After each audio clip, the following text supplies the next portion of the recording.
Our second scenario is a login username that does not meet the current security requirements.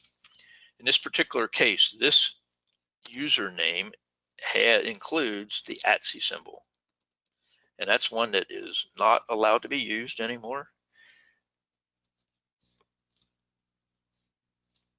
So this is a facsimile of an email address, and I have a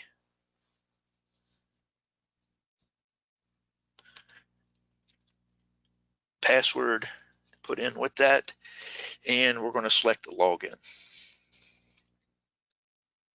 Now we go to this page. Now this is our second pathway, remember. In our next steps, you see we have a third step here. Being my username does not meet the new security requirements for the username, I have to create a new username. I will still create a new password, and also we want to talk about bookmarking that new ER homepage. So in this particular case, I will go to selecting to update my sign-in info. And this is where our email address comes into play here. Everyone has an email address attached to their username for password reset. That's the one you're going to be using here. So I've put that in, and you're going to be selecting to send this code. This is step 1 of 3.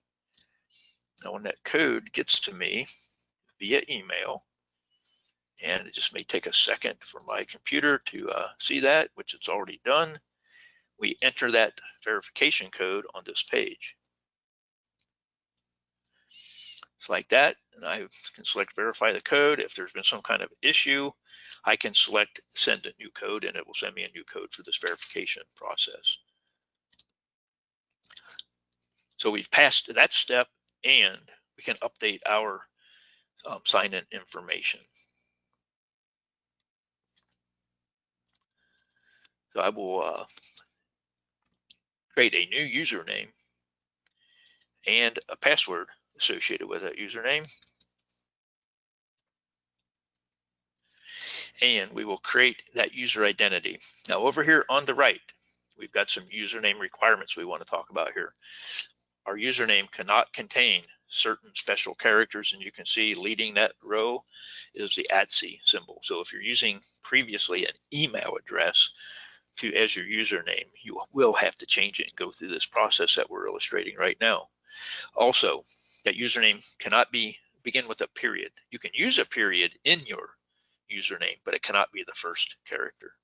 And in addition to that, you cannot include a space in your username. Password requirements are identical to that, which it illustrates at the bottom of that section. And here we will select create user identity, and when we're successful, we will get logged in, and we will end up on the homepage or dashboard. Remember, use this page as your favorite, secure.emergencyreporting.com, or update your previous favorite or bookmark to that text exactly, and you will get to the new sign-in page and not have any issue